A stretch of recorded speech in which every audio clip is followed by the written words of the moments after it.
Sinilah terjadi hal-hal yang pemaknaan hijrah itu tidak kepada esensi dasar dari yang dicontohkan oleh Rasulullah, tapi masuk ke dalam hal yang pinggiran. Jadi yang dilakukan hijrah hari ini oleh para kaula muda ini, para anak-anak milenial ini, yang contohnya tadi itu adalah lebih banyak dari golongan selebriti. Jadi ini hijrah pinggiran. Nah, seolah-olah kalau hijrah itu, kalau sudah hijrah, baju harus berubah. Mungkin pakai baju panjang gamis ya. Mungkin pakai baju gamis, mungkin pakai burda atau cadar. Nah, pakai baju lobe, baju koko.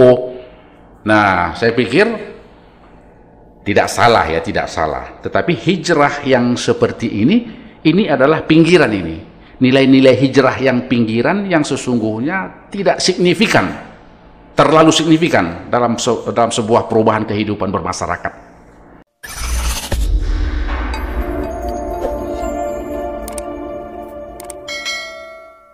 Say now, kita kembali bertemu dalam channel Cerita Mebidang.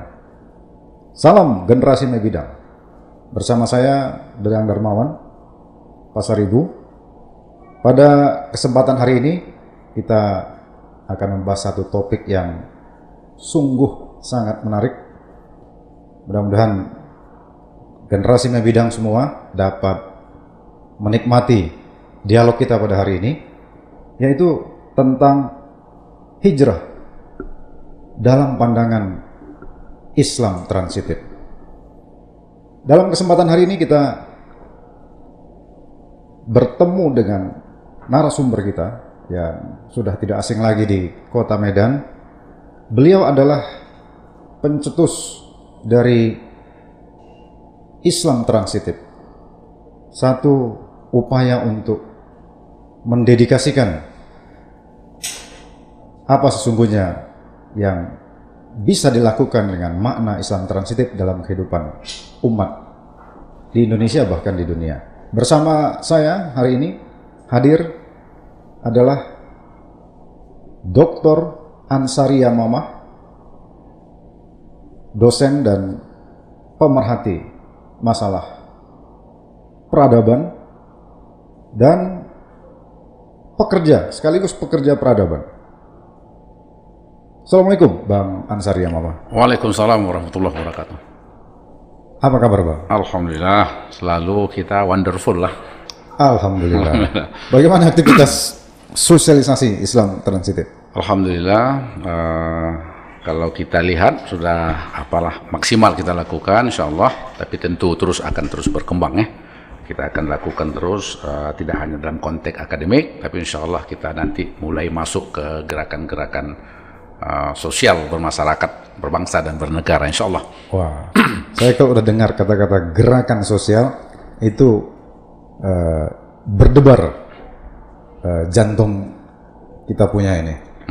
Karena kalau udah gerakan sosial itu artinya kita mulai ikut dalam pelibatan untuk membangun atau menata masyarakat kita ya. Ya memang, sebab generasi muda milenial hari ini tidak hanya boleh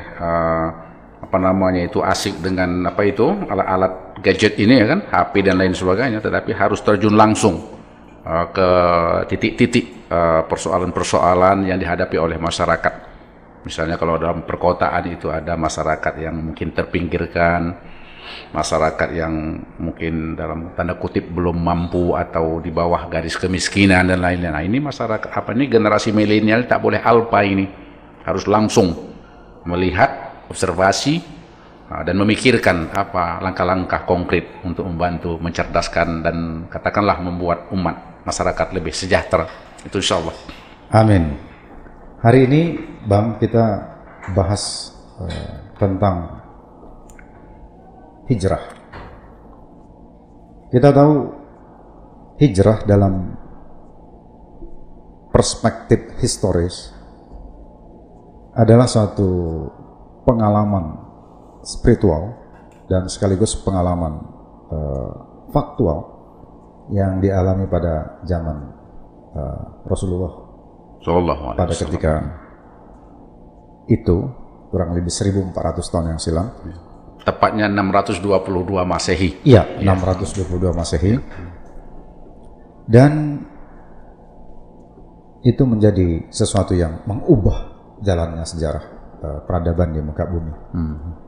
Yang lebih manusiawi, yang lebih bersaudara, yang lebih mungkin produktif.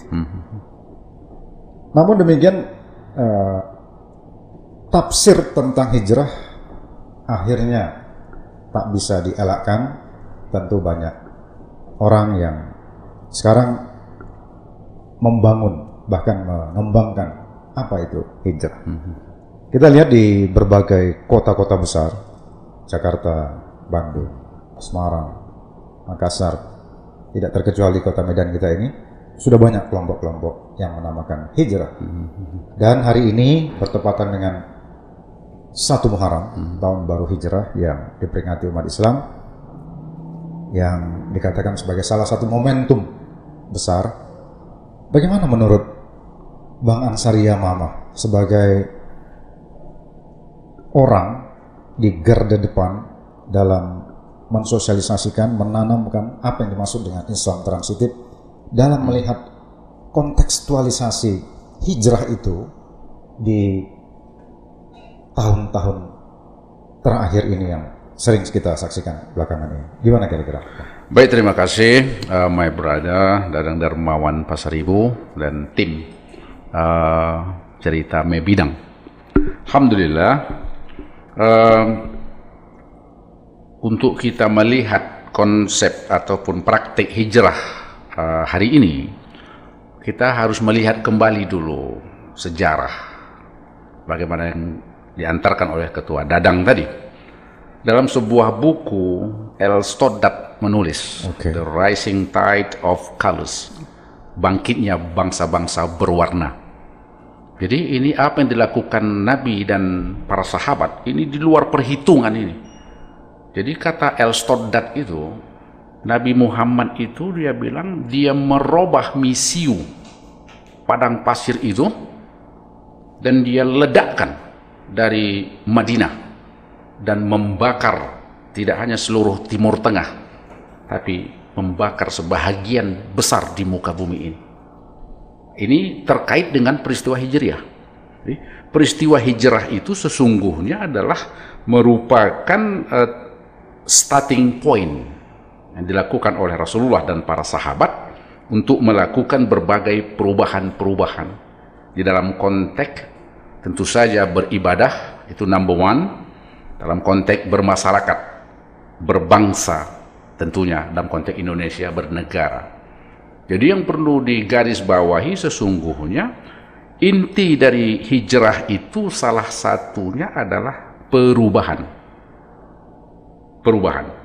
Tentu saja berangkat dari sejarah itu, perubahan yang dilakukan oleh Rasulullah itu adalah lebih banyak berdimensi kepada perubahan gerakan sosial. Artinya membangun sendi-sendi kehidupan berkeumatan. Yang Nabi pindah ke sebuah, katakanlah kota kecil ya, Yastrib. Lantas Nabi pindah, dibuat nama itu menjadi Madinah, menjadi kota. Jadi kampung menjadi kota. Kota kecil menjadi kota besar. Dalam bahasa Yunani itu polis ya. Jadi makanya kalau di Amerika itu ada Indianapolis, Minneapolis, Konstantinopolis, begitu ya. Jadi Nabi membangun sebuah kota di mana kota itu akan muncul sebuah kehidupan yang lebih maju, lebih sejahtera, lebih berkeadaban. Nah, ini sesungguhnya salah satu inti penting daripada hijrah itu. Pindah dalam konteks melakukan gerakan-gerakan yang produktif untuk membangun katakanlah tatanan kehidupan yang lebih menggairahkan, tentu saja lebih mensejahterakan sekaligus lebih membahagiakan dalam konteks kolektif bermasyarakat. Nah, apa yang hari ini difahami oleh sekelompok orang-orang masyarakat kita di kota-kota besar yang cukup familiar dengan istilah hijrah. Ayo kita hijrah. Ente kapan hijrah? Kamu gitu? Iya. Jadi hijrah ini merupakan sebuah kata-kata yang sudah hari-harian disebutkan oleh para anak-anak muda, terutama para selebriti. Kata-kata hijrah ini sangat famous di kalangan para selebriti. Nah, jadi sesungguhnya Ketua Dadang, disinilah terjadi hal-hal yang pemaknaan hijrah itu tidak kepada esensi dasar dari yang dicontohkan oleh Rasulullah, tapi masuk ke dalam hal yang pinggiran. Jadi yang dilakukan hijrah hari ini oleh para kaula muda ini, para anak-anak milenial ini, yang contohnya tadi itu adalah lebih banyak dari golongan selebriti. Jadi ini hijrah pinggiran. Nah, kalau kita ambil contoh tadi, seorang selebriti barangkali mungkin selama ini lebih banyak berkecimpung dalam kehidupan yang lebih dalam tanda kutip mungkin hedonis, mendekat kepada yang bernilai-nilai agama, ya, lebih religius. Nah, ini kan hijrah modelnya selebriti. Oke. Jadi para milenial, mahasiswa, generasi muda dalam memaknai hijrah ini, saya pikir hijrah model selebriti tadi itu, ini bukan hijrah pada esensi. Tapi tidak salah, artinya ada sebuah keinginan daripada kelompok-kelompok anak muda, orang-orang terkenal itu untuk lebih memahami agamanya. Ini sesuatu yang cukup baik, kita welcome dengan hal ini. Karena kita bisa berharap seorang selebriti, seorang yang barangkali mungkin orang-orang sosialita, public figure, yang selama ini barangkali tidak begitu dekat dengan agama ini, tentu akan memberikan sebuah kontribusi besar dalam perkembangan keumatan. Tetapi saya melihat bahwa ada semacam mungkin misunderstanding, ya, di dalam konsep hijrah ini. Saya perhatikan, saya observasi ketika hijrah itu seolah-olah meninggalkan ide-ide, katakanlah kultur keindonesiaan.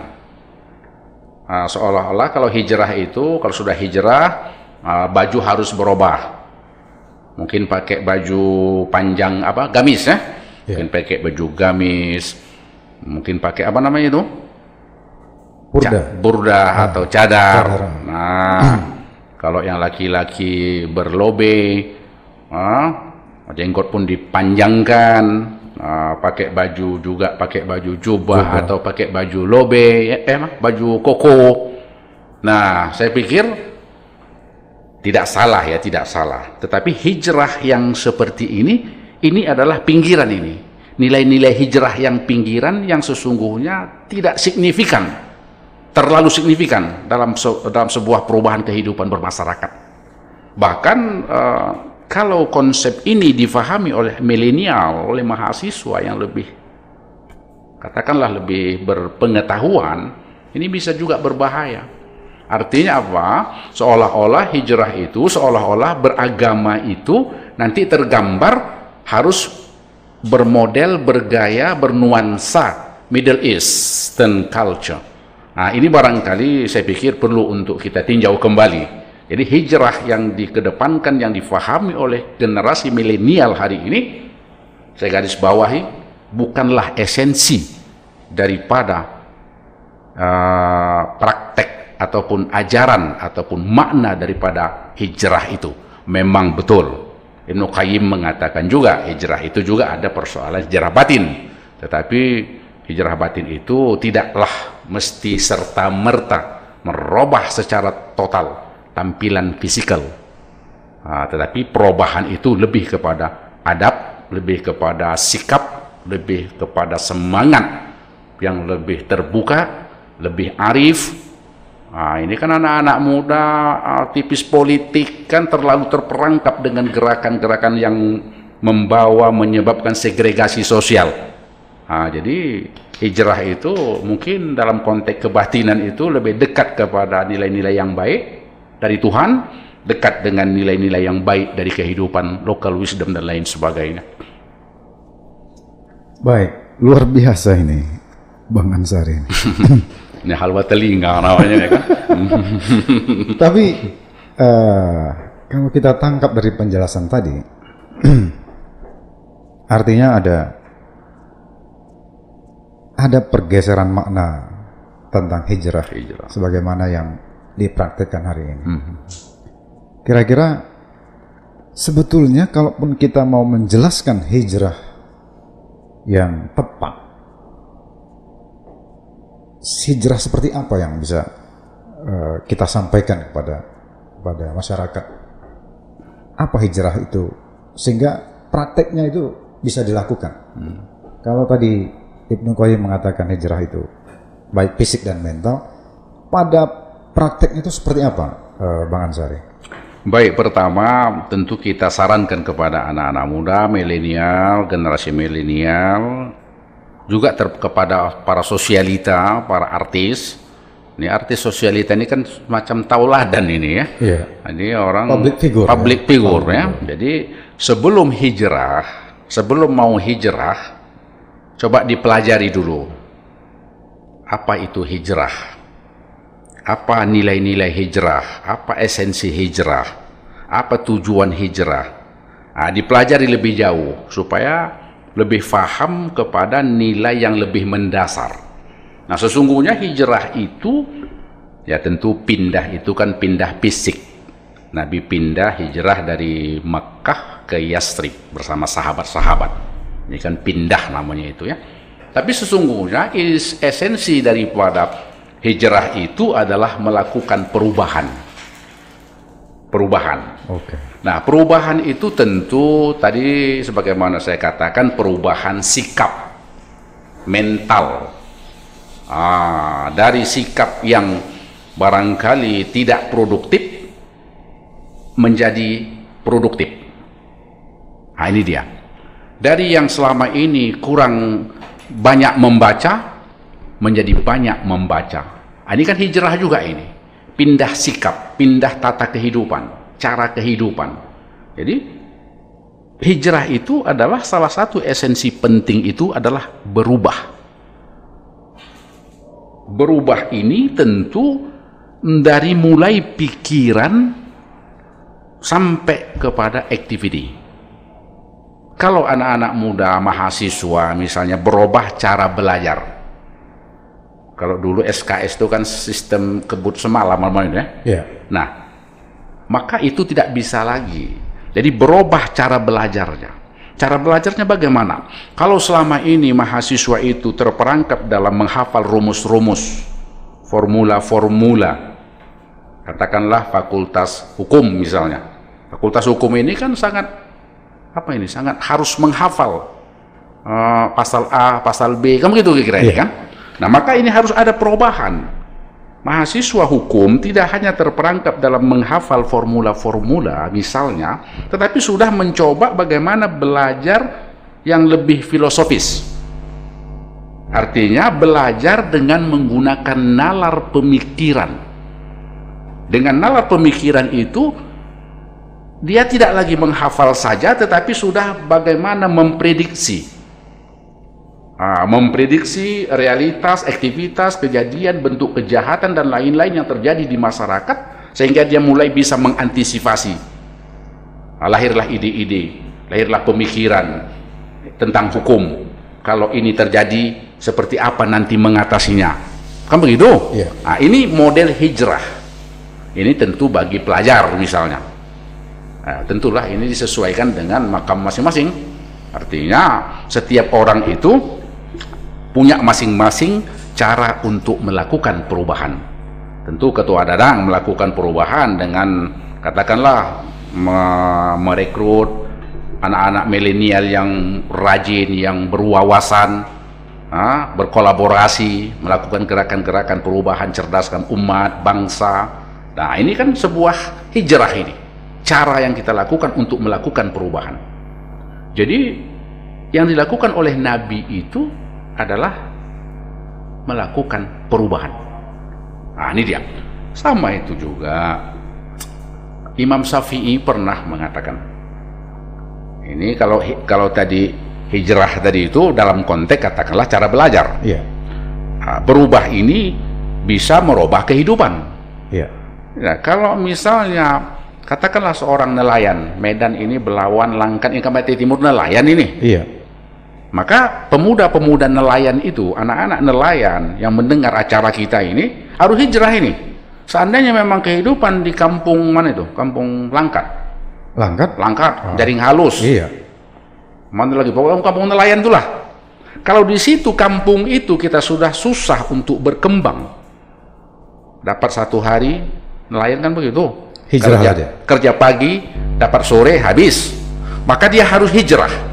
Pindah, tinggalkan kampung itu, pindah ke kota. Tetapi tentu untuk hijrah itu harus diisi dengan kapasitas keilmuan. Iya. Kapasitas diri, fakultas diri harus dipersiapkan. Jadi hijrah itu, berubah itu tidak mesti duduk di kampung, pindah ke kampung sebelah, pindah ke kota lain. Artinya bahwa hijrah itu harus intinya adalah perubahan. Artinya perubahan itu perubahan fisik ya? Fisik dan mental. Fisik dan mental ya. Nah, hari ini kita jangan lagi terfokus kepada mental. Fisik ini juga jauh lebih penting. Artinya kalau di suatu tempat memang perubahan tidak bisa lagi dilakukan, pindah secara fisik. Pindah. Karena inilah yang terjadi pada Rasulullah. Rasulullah sudah maksimal untuk melakukan kebaikan-kebaikan, pencerahan-pencerahan, membangun. Kalau kita pindah ke Medan misalnya, atau ke kota-kota, bukan makin sumpek nanti kota-kota kita? Nah inilah, jadi memang di satu sisi kita bayangkan Medan makin sumpek. Tetapi kan ada pemerintah kota Medan, ada pemerintah Pemprov Su. Tugas pemerintahlah bagaimana membentuk katakanlah daerah-daerah pendukung baru, kota-kota pinggir yang bisa di-upgrade, apa namanya itu, daerah penyangga ya. Iya. Ini di-upgrade ya, diciptakanlah di situ apa namanya itu, mungkin pabrik, investor masuk. Iya. Dibangunlah di situ tempat apa yang menampung tenaga kerja. Kita kan misalnya banyak kita ini di Brastagi kan banyak buah, banyak sayur. Kan tugas daripada pemerintah Pemprov Su itu ya, untuk bagaimana sayur-sayur ini bisa dibuat menjadi yang produktif, yang produksi layak jual lintas negara. Artinya diciptakanlah di situ tempat di mana orang bisa bekerja. Nah, kota Medan tidak makin sumpah. Bagaimana mendistribusikan pekerjaan itu agar kota-kota daerah penampang ini bisa lebih berkembang. Tapi tentu saja kita pikirkan kepada saudara-saudara kita yang katakanlah yang di kampung tadi misalnya itu, kalau hijrah ini kan tentu ada persiapan. Betul. Nabi juga hijrah kan tidak langsung cerek. Paling tidak Nabi sudah ada utusan observasi dulu Madinah, Yasrib bagaimana, aman tidak, bagaimana proses apa kemungkinan-kemungkinan untuk berkembang, untuk hidup. Artinya tidak langsung pindah tiba-tiba, tapi harus disiapkan dulu. Baik. Disiapkan dulu. Tapi saya dalam konteks Islam transitif, siapapun orangnya, anak bangsa ini, terutama umat Islam, jika di kampung adalah saudara itu tidak berkembang, saudara wajib tinggalkan kampung itu, cari kampung lain, cari kota lain.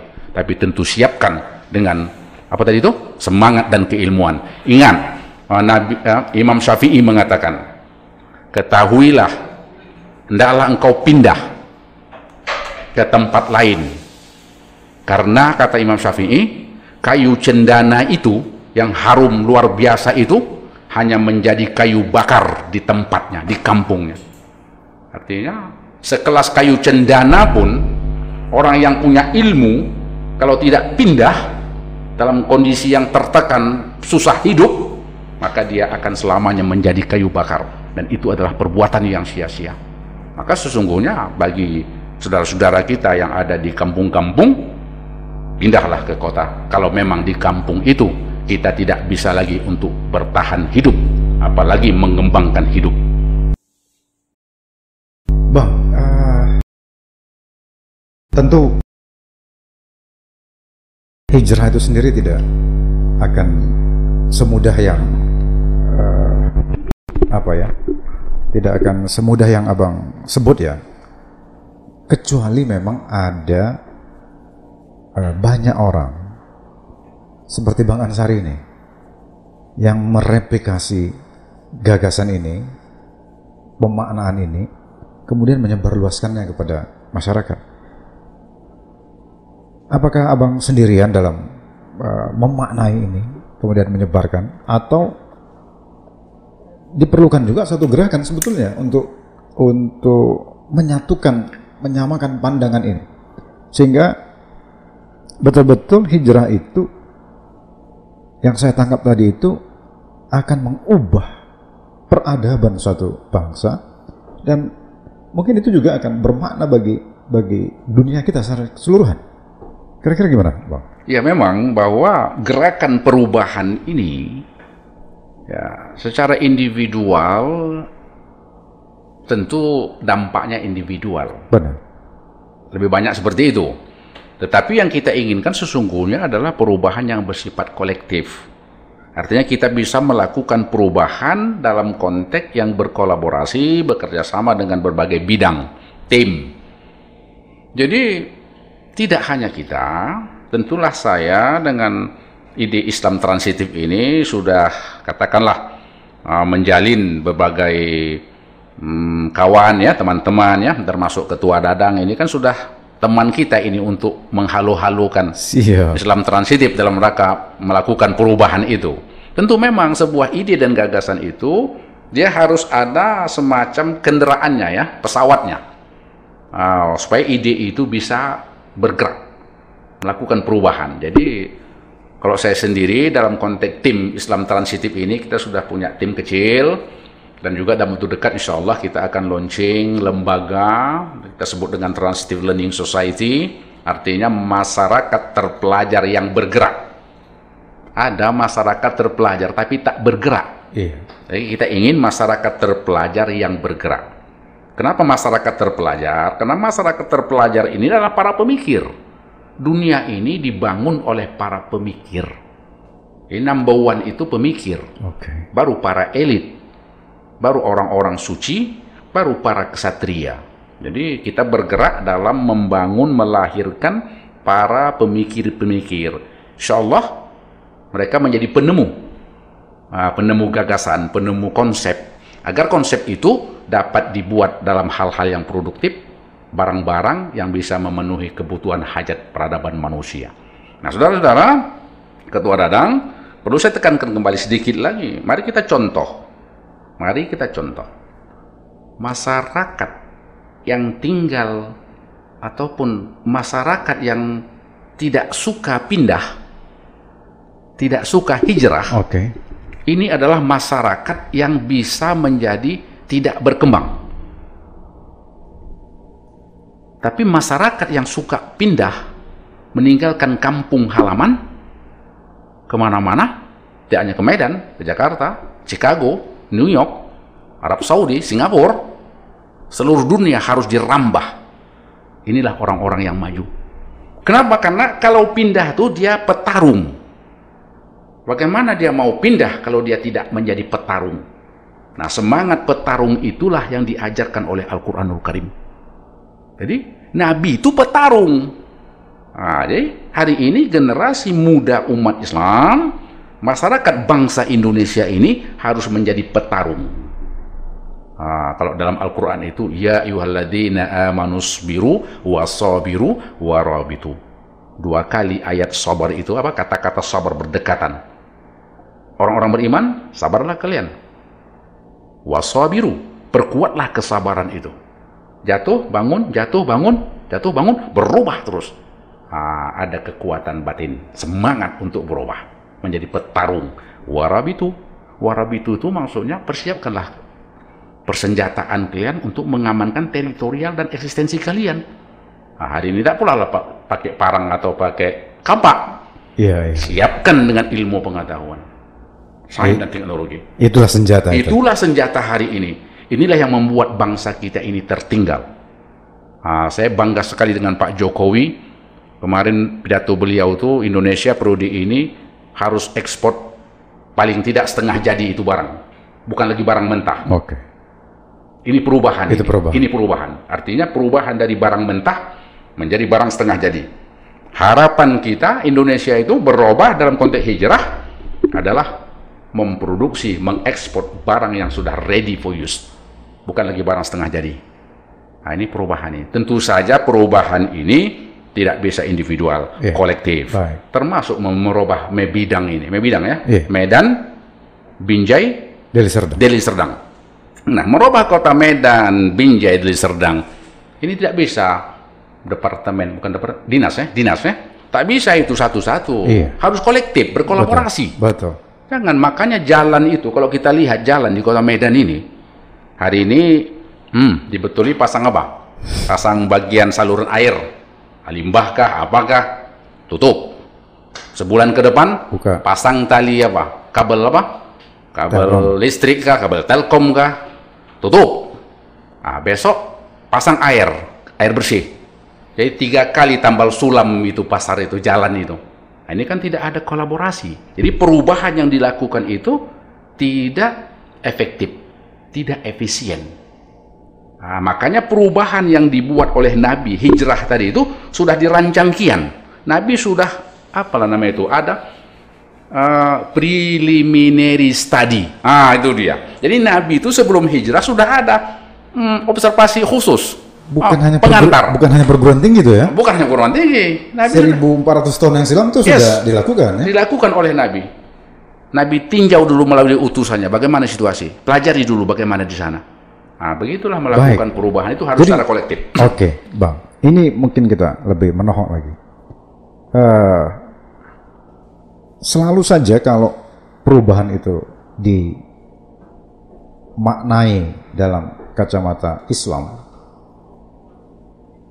apalagi hijrah, seolah-olah itu adalah perubahan yang eksklusif, menyingkirkan umat yang lain, dan Islam itu dalam tanda petik intoleran lah, dan seterusnya. Ini stigma kan banyak sekali. Sebetulnya peradaban seperti apa di Yastrib itu yang kemudian berubah menjadi Madinah atau Munawwarah itu, sehingga sebetulnya pantaslah memang sebetulnya beragama itu bersaudara, bermanfaat bagi semua orang gitu. Kira-kira bagaimana pandangan Islam transitif? Karena ini penting, karena urusan peradaban kan urusan banyak orang, bukan hanya sekelompok orang. Gimana, Bang? Nah, secara ontologi salah satu karakter dasar ajaran Islam transitif itu adalah menghargai nilai-nilai eksternalitas. Nah, itu dia. Artinya ada sesuatu di luar diri kita itu harus kita hargai, kita apresiasi. Termasuklah warna kulit. Termasuklah bahasa yang berbeda. Apalagi itu? Ya mungkin agama dan lain-lain. Ini harus kita hargai. Sebab Nabi pun ketika hijrah itu bukan berarti Nabi langsung mengeliminir orang-orang yang tidak sepaham dengan Nabi, atau orang-orang yang katakanlah orang Yahudi atau Nasrani dan lain-lain ketika itu. Tidak. Nabi datang itu apa namanya itu? Mengakomodir, apa namanya itu? Iya. Atau bahkan membuat perjanjian ya, Hudaibiyah itu ya. Itulah dia itu. Nabi mengikut sertakan mereka itu dalam rangka membangun kota Madinah itu. Lahirlah perjanjian, apakah namanya perjanjian Hudaibiyah, lahirlah. Artinya perlu kerjasama yang saling menghargai tupoksi masing-masing. Nah, begitu dia. Jadi membangun sebuah peradaban, membangun kota, hijrah dalam konteks kehidupan bukan berarti menafikan keberadaan orang lain. Makanya Allah pun dalam Al-Quran kan, kalau Allah mau satu ini bentuk manusia ini, satu format saja, apa mudah, apa susahnya? Apa susahnya? Tetapi memang Allah kasih kita ini memang beragam. Fastabiqul khairat, berlomba-lombalah, berkompetisilah untuk sebuah kebaikan. Artinya sebuah kebaikan itu tidak hanya bisa kita lakukan secara mandiri, tetapi kita harus berkolaborasi dengan orang lain. Inilah yang ditulis dalam buku Islam Transitif itu bahwa umat Islam terperangkap dalam berpikir lazim memahami agama, termasuk memahami hijrah. Orang yang berpikir lazim itu terjebak dalam zona kenyamanan. Kalau dia akademisi, zona kenyamanan akademik. Ada juga zona kenyamanan akademik. Tak berani dia keluar dari lingkaran-lingkaran akademik. Banyak tulisan tapi untuk Scopus saja ya, Bang? Untuk Scopus. Awak Scopus ini malu, awak mendengarnya ya kan? Begitu kira-kira. Jadi mereka tidak berani keluar dari pakem-pakem klasik itu. Inilah dia. Jadi kalau lazim, pakem klasik itu apa? Orang yang berpikir lazim itu merasa menang sendiri. Makanya kadang-kadang ada orang-orang di luar negeri menganggap umat Islam ini adalah orang yang egois. Ini tidak boleh terjadi. Sebab ajaran Islam itu tidak pernah mengajarkan kita ini menjadi orang yang egois. Begitu dia. Kita ini adalah orang yang sama. Bahkan Nabi katakan, you putih, you hitam, you orang Medan, you orang Langkat, you orang mana-mana ini. Tidak ada ini, sama ini kata Nabi. Yang paling hebat itu adalah sejauh mana kau bisa baik dengan Tuhan, kau bisa baik dengan peradaban manusia ini. Ini orang yang paling hebat. Nah, oleh karena itu, dalam konteks hijrah dan lain-lain, maka nilai-nilai eksklusivitas itu sesungguhnya bukanlah makna daripada keinginan Islam ataupun keinginan daripada konsep hijrah itu. Hijrah itu adalah melakukan perubahan dalam konteks personal dan dalam konteks sosial.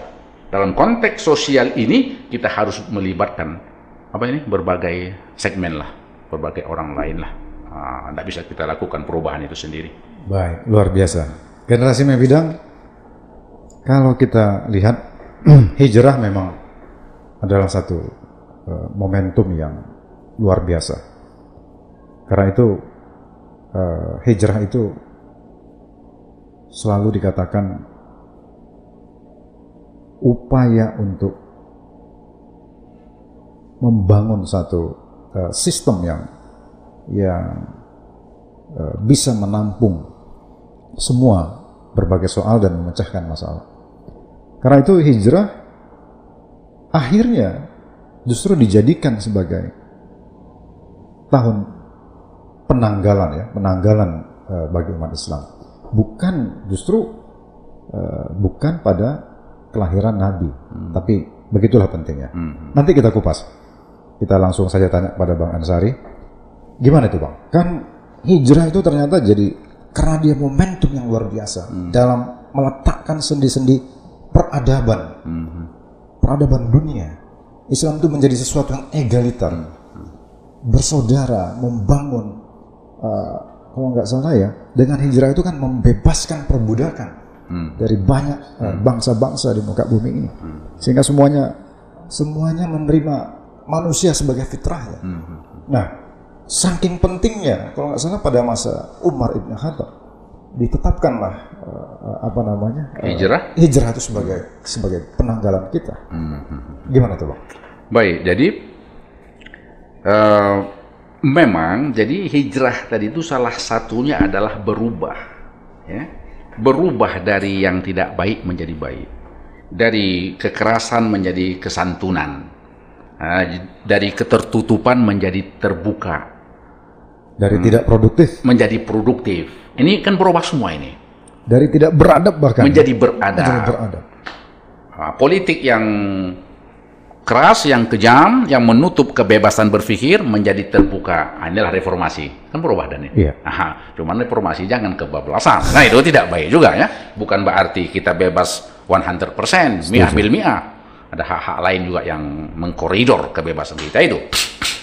Nah, persoalan hijrah tadi, mengapa itu dijadikan turning point ataupun kalender Islam ya? Nah, ini mungkin agak sedikit berbeda dengan dalam yang lain lah. Artinya Islam ini, kenapa hijrah itu dijadikan standar ataupun penanggalan tahun hijrah, tahun baru Islam itu, karena sesungguhnya tahun baru hijrah ini kan merupakan titik awal productivity sosial politik Nabi. Nah, kalau di Mekah tadi kan perjuangan seolah-olah seperti lahirnya peradaban baru gitu, Bang. Inilah dia titik awal sosial dan politik keilmuan termasuk juga sains dan teknologi sesuai pada zamannya yang dilakukan oleh Nabi untuk membangun peradaban itu. Makanya hijrah ini menjadi penting. Artinya bahwa Islam itu menekankan seseorang itu dihitung bukan karena dia dari mana, kampungnya di mana, marganya apa, bapaknya siapa, kan begitu? Iya. Tetapi dihitung apa yang telah dia buat dan apa yang mau dia buat. Jadi sesungguhnya Islam itu menekankan productivity, bukan ascribe achievement yang sudah ada sejak dulu, tapi apa yang bisa kita adakan, kita ciptakan hari ini. Makanya peristiwa hijrah itu Nabi menciptakan hal-hal baru dalam membangun kehidupan. Oleh karena itu hijrah itu lebih kepada dinilai apa yang dibuat oleh seseorang. Makanya laha makasabat wa alaiha maktasabat. Makanya generasi milenial kita harapkan, ya alhamdulillah, kalau you lahir dalam keluarga yang mapan, ya alhamdulillah, banyaklah beribadah kepada Allah, banyak bersedekah, kan begitu nih kan. Tetapi itu tidak menjadi ukuran. Yang menjadi ukuran untuk generasi milenial hari ini seberapa jauh Anda telah melakukan persiapan-persiapan untuk masa depan, apa yang telah kita buat untuk masyarakat. Intinya adalah bahwa Islam menilai seseorang itu berdasarkan kualitas pekerjaannya, kualitas apa yang telah dia buat untuk umat, untuk bangsa dan negara, tentu apa yang telah dibuat untuk Tuhan. Baik, kita tak terasa sudah bermenit-menit ini, Bang. Benar. Tapi ada satu pertanyaan yang menurut saya pasti ditunggu oleh generasi milenial. Iya. Kita garis bawahi generasi milenial, satu generasi yang muncul pada hari ini, yang katanya sangat smart, sangat penuh dengan kekuatan, cerdas, kuat, dan punya ambisi, tapi mereka juga punya banyak keterbatasan. Kalau kita lihat yang menjadi rujukan tadi, justru dalam pembangunan peradaban dalam konteks hijrah ini adalah generasi, kalau tidak silap saya tangkap itu generasi ulil albab, orang-orang cerdas, tapi yang kemudian dia menjadi transformatif, menjadi transitif, produktif, dia bersih. Jadi generasi ulil albab yang saya baca tadi dari Bang Ansari tadi adalah suatu generasi yang paripurna, bukan hanya cerdas, tapi dia sebetulnya adalah generasi yang mentalnya luar biasa, akhlaknya paling tinggi, dia mulia tapi dia produktif. Produktif bukan berarti merusak alam, tapi dia justru dia bertindak merawat alam. Dia justru mempersaudarakan manusia, bukan menghisap, menindas manusia atas manusia yang lain. Nah, tapi Bang, adakah peluang kita untuk mencetak generasi ulil albab ini, orang-orang yang tadi menjadi pekerja-pekerja peradaban, orang-orang yang nanti kita katakanlah menjadi orang-orang impian ke depan? Bukankah melahirkan orang-orang seperti ini sulit gitu? Nah, gimana kira-kira tuh Bang? Saya tadi terperangah tadi dengan konsep orang cerdas tadi ya. Menurut saya itu satu generasi yang unggulan gitu. Ya. Tapi kita tahu lah sekarang ini masalah kita di generasi milenial ini banyak sekali. Belum lagi yang pasca milenial ini yang baru-baru lahir sekarang ya. Yang sejak lahir pun dia sudah ketemu gadget. Jadi maksud saya Bang, kita punya impian membangun generasi yang kuat. Tapi di tengah kita tantangannya kok rasanya besar sekali. Gimana kira-kira? Ya, memanglah hitam putih ini sejak ada, ini sejak dulu. Zaman Nabi pun ada yang baik, ada yang jahat. Jadi hari ini ada orang baik, ada orang jahat. Bagi kita ini bukan menjadi masalah. Baik. Ini natur daripada kehidupan manusia. Tentu saja kita mencoba meminimalisir. Tak bisa kita hentikan itu. Nanti tak ada kerjanya Pak Polisi, tak ada kerjanya pakar hukum pidana. Kamu gitu kira-kira kan? Jadi, cuman kita meminimalisir. Nah, sebenarnya Ketua Dadang, kalau kita lihat Al-Quranul Karim sebagai kitab suci kita, ulul albab itu kan sudah jelas. Katakanlah tadi generasi milenial, bagaimana menjadi ulul albab. Memanglah tak semua bisa jadi ulul albab. Nah, itu dia. Ada ulul ilmi saja kan gitu. Betul. Ini kan ada ulul ilmi yang punya ilmu. Ulul albab ini tingkatannya lebih tinggi. Iya. Dia tidak hanya berilmu, tapi sudah ilmunya itu sampai kepada memproduksi, membuat sesuatu.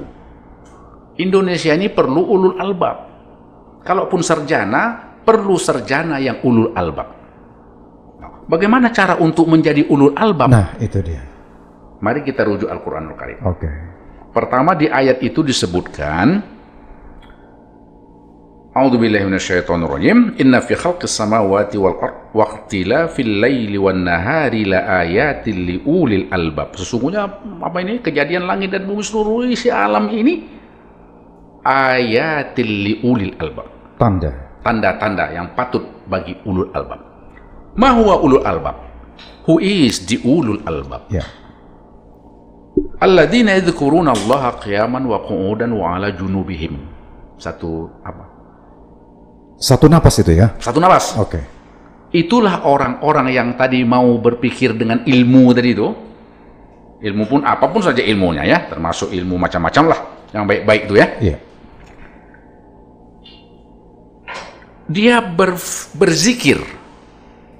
Berzikir dalam batin, penguatan batin. Jadi harus ada penguatan batin. Generasi milenial yang sudah dengan semat tadi itu, dia harus ada penguatan batinnya. Penguatan batin itu tentu orang yang beragama, zikrullah. Anak-anak muda milenial, zikrullah itu tidak perlu, bukan tidak perlu ya. Tidak mesti tidak mesti duduk di masjid berjam-jam. Buka laptop, HP. Buka HP, nampak kita penyanyi. Oke.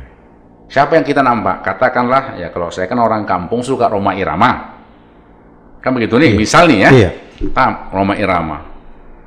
Kita bisa zikir mendengarkan lagu ini. Wah, gimana tuh? Nah, ya Allah, luar biasa potensi yang engkau berikan kepada Bung Haji Rhoma Irama. Kan tak semua orang punya suara cantik macam beliau. Oke. Kan begitu? Iya. Artinya itu zikir kita. Ini zikir. Masya Allah. Allah luar biasa memberikan kelebihan kepada seseorang ini. Aku tak ada. Di mananya kelebihanku ya Allah? Mohonlah sama Allah petunjuk.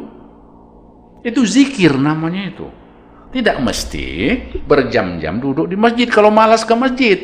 Ya tapi 5 waktu datang juga. Kan begitu. Yeah. Nah, jadi kalau tak bisa berlama-lama di masjid, apapun yang anak-anak muda milenial lihat ini, ini semua adalah produk-produk Allah. Produk Tuhan. Dikasihnya kapasitas lebih pada seseorang. Kita zikir. Oh, Allah kasih lebih ini orang. Ya Allah, kasih aku kelebihan. Ini kan zikir ini. Nah, orang-orang yang berzikir seperti ini, melihat kejadian-kejadian alam dan lain-lain ini, dia fikirkan dalam konteks batiniah. Inilah orang-orang yang kalaupun mereka punya ilmu, praktik dan lain-lain, tentu ilmu itu tidak pernah keluar dari nilai-nilai kemaslahatan umat manusia. Itu harus kita ingat. Dia tidak dekat dengan agama. Hijrahlah pula supaya dekat ke agama. Ada cara lain. Nah, kita ini kan tentu ada nilai-nilai sosial kehidupan kita. Nah, nilai-nilai sosial itulah dibangkitkan Apa nilai-nilainya itu? Diajarkan supaya sopan kepada yang senior, sopan kepada yang tua, respect, kan gitu nih kan? Iya. Santun, suka senyum. Itu kan ajaran local wisdom juga itu. Betul. Berempati sama orang susah, orang yang tertindas. Ini kan ajaran juga ini. Jadi, untuk berzikir, memperkuat nilai-nilai batin bagi orang yang beragama, tentu rujuk kepada Al-Quran. Zikir kepada Allah. Ingat kepada Tuhan, siapapun agamanya. Iya. Sang Hyang Widiwasa dan lain-lain. Betul. Mohon maaf kalau salah sebutnya. Iya. Ingat kepada kekuatan Tuhan. Anak-anak muda, kalaupun tak sampai ke sana, kembangkan dulu nilai-nilai adab keadaban yang kita dapati di sekolah-sekolah itu. Itu cara untuk menjadikan generasi yang smart dari itu, agar betul-betul yang dibuatnya itu tidak merusak nilai-nilai kehidupan peradaban ini. Yang kedua, ulul albab tadi, wa yatafakkaruna fi khalqis samawati wal ardh. Inilah orang yang melakukan penelitian, observasi, Tafakur. kajian. Itu tafakur itu. Ya? Tafakur akademik. Nah, artinya tafakur akademik ini dia melakukan kajian-kajian, membangun imajinasi akademik, berpikir tentang yang dia pelajari. Ini tak boleh timpang. Kalau generasi milenial ini timpang dalam hal ini, semat dalam sains dan teknologi, tanpa semat dalam persoalan intuitif kebatinan, ini bisa timpang. Baik. Makanya kalau doa tuh dunia oke, akhirat oke. Kata Nabi, khairul umuri awsatuha. Jadi jangan pula sains terlalu mengedepan, nilai-nilai keagamaan dan local wisdom itu terkebelakang. Ini harus ada keseimbangan. Nah, di mana kita mulai? Nah, itu pertanyaannya. Salah satu yang amat penting pendidikan. Dari situ kita mulai. Dari situ kita mulai. Dunia pendidikan formal. Anak-anak kalau sudah dibilang gurunya, orang tuanya pun tak percaya deh. Betul. Kata Bu Guru kan begini, kata Pak Guru begini. Jangan pikir kita hebat kali bisa mengendalikan anak dalam hal keilmuan. Anak lebih yakin kepada Gurunya. guru. Itu udah fakta itu. Udah seperti orang tuanya lah. Udah seperti orang tuanya. Oleh karena itu kita mulai dari pendidikan. Baik. Bagaimana sistem pendidikan? Salah satu yang kita tawarkan dalam pemikiran Islam transitif, salah satu yang penting yang ditinggalkan oleh umat Islam berabad-abad, apa itu? Adalah penguatan nilai-nilai rasionalitas filosofis. Ya, bertuhan kan juga berfilsafat. Jangan pula dianggap berfilsafat itu keluar dari bertuhan. Iya. Artinya, penguatan nilai-nilai rasionalitas gerak, akal yang bergerak, yang filosofis. Satu pembahasan lain nanti kita apa ini ya? Ini luar biasa ini. Ya, artinya itu diajarkan kepada anak-anak sesuai dengan makamnya. Nah, kita kan tidak. Anak-anak masuk TK, kalau tak menghafal, tak pandai dia baca, tak pening awak. Omaknya pening, bapaknya pun pening. Nah, anak-anak tak pandai mengkali, kali-kali, pening juga kita. Ini barangkali ini perlu ditinjau. Anak-anak itu biarkan. Jadi, pendidikan kita itu lebih kepada penguatan akal gerak yang filosofis tadi itu, mengajarkan orang lebih rasional. My brother, Ketua Dadang, ada sebuah ungkapan. Apakah ini hadis atau qaulul hukama? Ini perlu dikaji oleh para ahli hadis. La dinan liman la aqla lahu. Tak ada agama bagi orang yang tak berakal. Para fuqaha, ahli hukum, mengartikan, memahami bahwa orang yang tak berakal tidak cakap hukum.